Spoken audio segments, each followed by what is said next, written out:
Okay, so first we've got to know what type of random variable X is. Is it continuous or is it discrete? Discrete. It's discrete. You can't have half a television. So they measured the number of televisions 0, 1, 2, 3 in various households. 26, 442, 748, and 1404. Just by looking at it, what is the most frequent number of televisions that somebody would have? 3. If I found the average, where is it going to lie? Closer to 3. Closer to 3, probably around 2 something. Just by looking at the table. If you graph it, what is it going to look like? Left skewed. So, how do we find the probability distribution? We simply take each of these values and divide by the total, something that we've done with a relative frequency distribution. They are one and the same. So go ahead and find the probability distribution for me. 4 decimal places. Coordinated decimal. Yes. Well, in this problem, we're not going to get 4 decimal places because the denominator is 2,600, multiple of 10, it's going to divide nicely. So I could put that as X. Anytime we say X, we are measuring the number of television. So Amit asked me earlier, well, when we call something a random variable, are we referring to the data? Absolutely. We are referring to observations in the data, yes. The total is 2,620, not 2,620. What is Alex right? Probably. Probably. No, wait. Yeah, it is. He's right. Yeah, he is right. What is it? 2,000. It's 2620. Okay, so Then, I guess we'll get 4 decimal places now. yeah, you will. Okay. 099, so it's 1. 0099. Okay. 1687. 1687. 2779. 2779. 5359. 535. Close to what you guys had, but we get 4 decimal places. Rich, you round up. Like you're supposed to.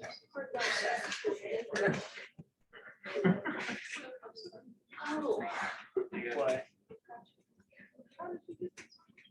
Divide each of them by the total. So 26 divided by 2620. I got a different number for 2. What did you get? I got 0.2855. 0.2859? No. 55. I also got 0.2. 440. Well, I rounded up. Are we supposed to round up? It was like 5. Okay. You can round the fourth. Yeah, it was Yeah, that's okay. 28549. Good, that's perfectly fine. So when we add everything, what do we expect to get? 1. Is it going to be exactly 1? Shouldn't know. Yes. Maybe, it may not. We might just end up with 0.9999. That's okay. Going to graph this, well, it will be tough.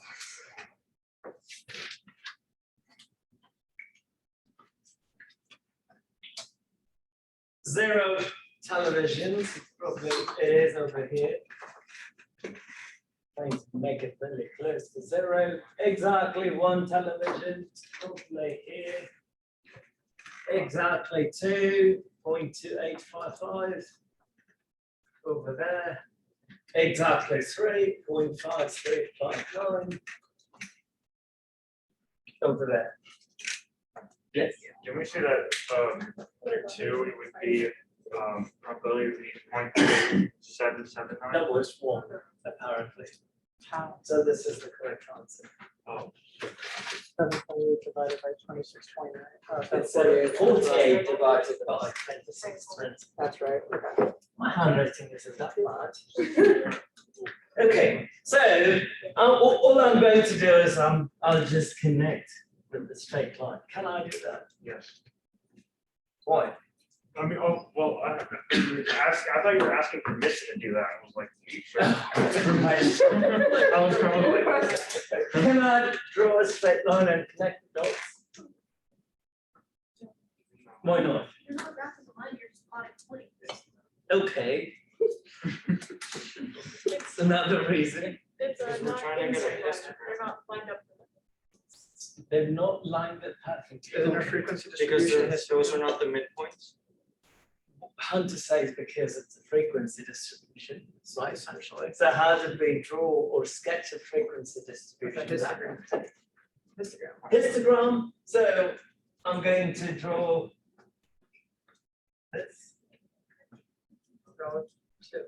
Put bars right here, is that what you're saying? I cannot draw bars, all I could do is this. Yeah. Why? I'm looking for that magic word. You guys are literally dissing me. No borders? What did he say? I'm looking for that magic word as to why I'm not connecting these, and the best I could do. Discontinuous. Did you hear that sound? That's my heart breaking. Partly correct, definitely discontinuous, but in the context of statistics, what type of random variable are we looking at? Discrete. Don't discrete. Discrete, thank you. Yeah, you're right. These are the discrete random variable, so I cannot connect values in the screen. So it's just this. But we know that by looking at it, it is left skewed. We agree that it will be left skewed, and it is. So how do we find the missing probability? We're going to use the property of a discrete probability distribution, which is Alex, go ahead. One of the properties of discrete probability distributions. In other words, how did you come to the answer? Well, logic, but I guess you can get the formula from the line because it's going to be a straight line. So the slope is like 0.06. Go ahead, Alex. Like the complement rule, so that if you, it's, all of the frequencies will add, or the, yeah, they'll add up to 1. So if you just subtract all those numbers from 1, you'll get. Very good. See, that's the nice answer. So you add all the probabilities.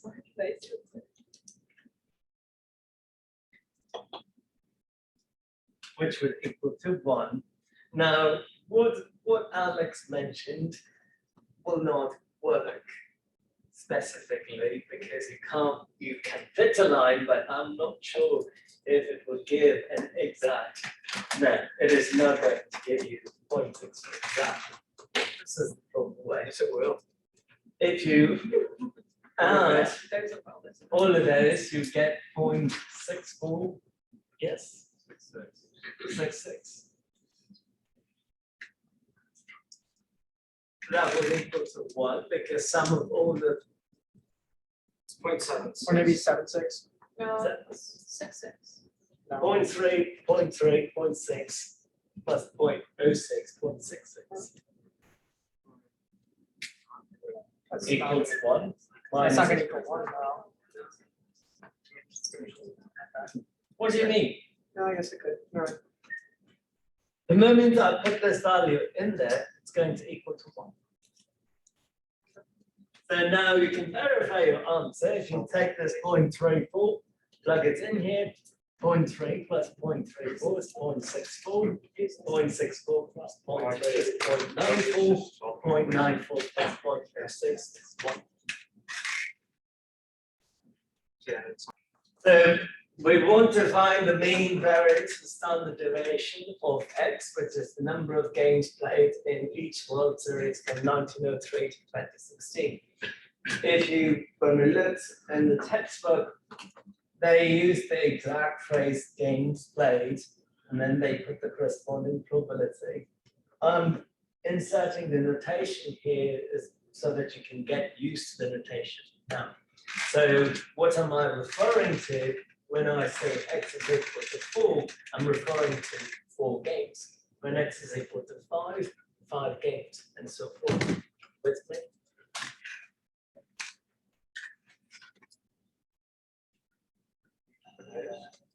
So I entered all the x values in list 1 and probabilities in list 2. Of course, you could put it the other way around, but then you have to change the settings when you compute the link. We don't have to do all that. Let's keep it simple. So, second mode. If you have the the current version of the calculator or the newest version, it will say list, break, and calculate. Yes? Doesn't? Yes. So if it says list, break, calculate, you know what to do. Put the data in list 1. In the field where it says break, you press second 2 so that you get L1, L2. Then hit calculate. If you have the older model, you can simply press start, over to calc, 1 variable statistics, second 1, comma, second 2. Good. Before I press enter, where do you think the mean is likely to be? 4, 5, 6. 5, 6. 5 and 6. Okay. Probably closer to 6.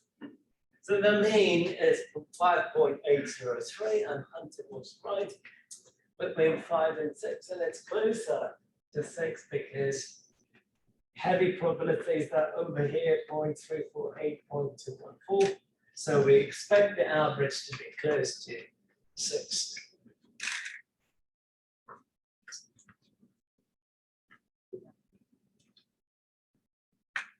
That is the expected value of our distribution.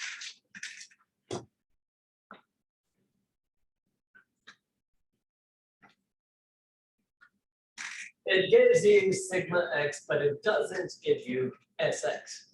Yes? It's because when we have a probability distribution, we're actually finding the population standard deviation. So we will end up getting 1.179 for standard deviation. You can round it and write it as 1.18 because it's standard deviation, but if it's probability, we keep 4. None of the other stuff is going to matter in this case. In other words, don't read into n equals 1, quartile, median, maximum. It may not make sense, or it will not make sense. So let's not do that. So all we need is x bar, which is 5.083, and sigma x 1.18, standard deviation, expected value. How do we find the variance? So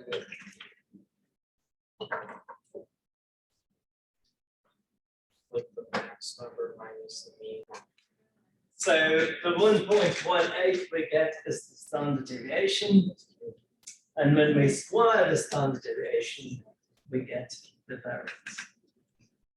And that is how you find the mean, standard deviation, and variance if a probability distribution is provided to you. As I mentioned, that is a formula for both expected value and variance in the textbook. Don't use that formula when you do the homework. If you want to know more about that formula, talk to me during office hours. I just don't want you guys to struggle by plugging in each and every value, because there are some distributions of the examples or the exercises that have a lot of outcomes for us. Good. What about in the test?